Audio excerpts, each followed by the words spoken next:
which now sets up the 200 meters.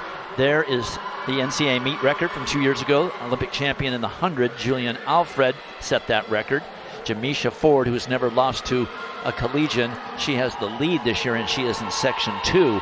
But more importantly, Oregon has Jadyn Mays, who finished second in the 60 meters. She is there in lane number 5 for the Ducks. And she's got a great lane draw in lane 5, but I had a chance to talk to Jadyn earlier this week coming into the meet, and I said, you've never won a national title. You think about all the success that the University of Oregon has had, and she's never been on a national title team, and she's never won a national title from an individual standpoint, and this is her final track meet as a Duck.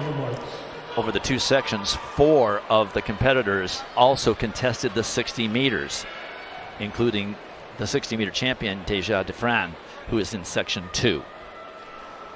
They're the competitors in this Section 1 race. Remember, this is all on time, and as we saw in the 400 with Bella Whitaker, you can win the race from Section 1 if you put up a fast enough time, and she certainly did. 1 lap on this oval. Just to her outside, Madison White of USC grew up just up the road about an hour and a half. Newport News, Virginia.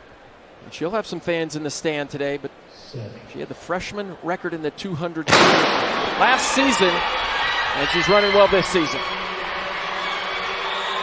Jadyn Mays has Madison White of USC to her outside as a bit of a rabbit. Now they just need to stay inside their lanes. Don't get close to that line.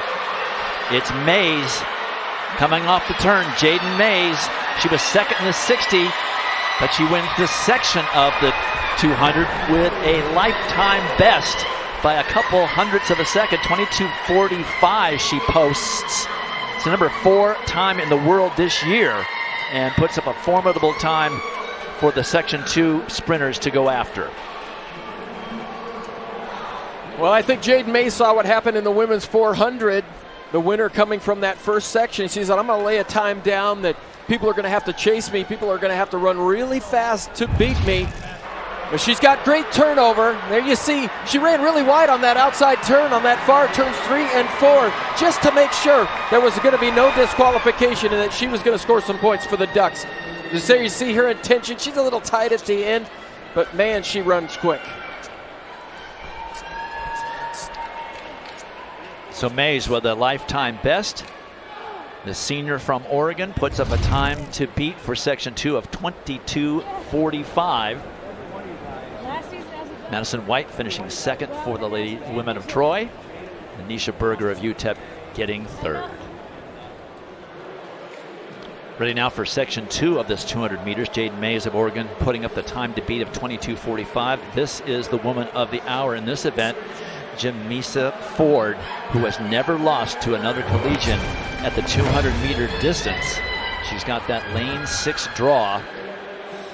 Defending champion, twice the conference champion, and has the fastest time in the country amongst collegians of 22:34. So she's already run faster than she needs to win this title. But 22:45 is no slouch time, Dan O'Brien. She's got something to shoot for. Well, and admittedly, she says that she doesn't love the 200 meters indoors. She kind of was more of a 400-meter runner as she got into college here.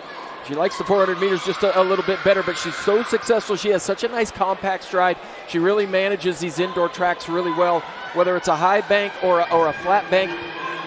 It's just gonna, and she's in the outside. She's gonna really get a chance to charge that first 100 meters and then just hold on. She knows what she needs to do to overtake. And there's Indya Mayberry, the Big 12 champ this year, coming in as a freshman, doing something that nobody's been able to do before, and as a freshman winning the 60 meter and the 200 the high point scorer of that Big 12 conference championship. She's had a great season. We saw her in the 60 meter final, and here she is, her first season with TCU in the 200 meter final.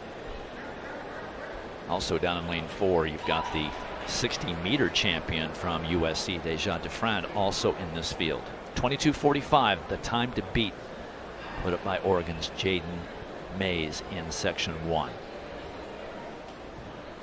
JaMeesia's Ford's goal is to not see her competitors until after the finish line. Set. She knows she's got to get out quickly. Her personal best is only 11 hundredths of a second faster than what Jadyn Mays ran in section 1.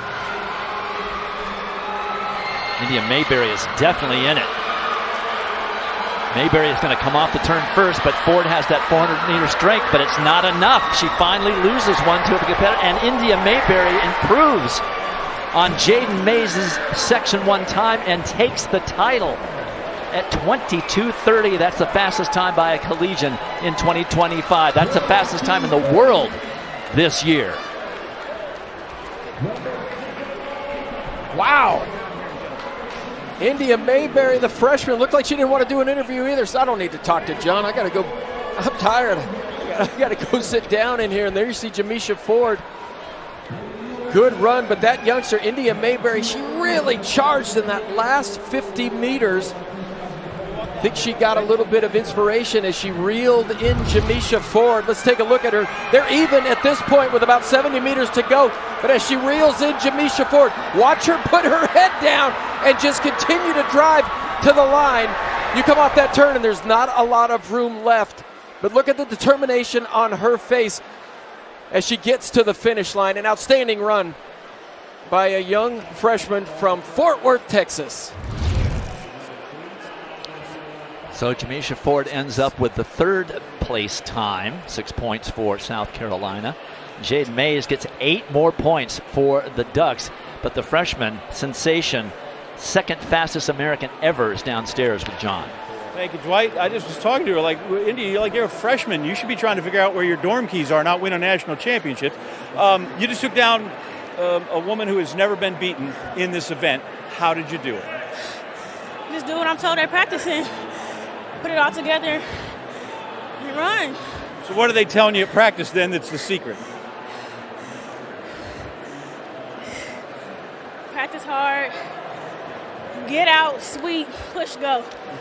How much did it help having JaMeesia in front of you? A lot, because I had somebody to push me and fight harder. And when you came off the turn, you knew you had it, or when were you confident?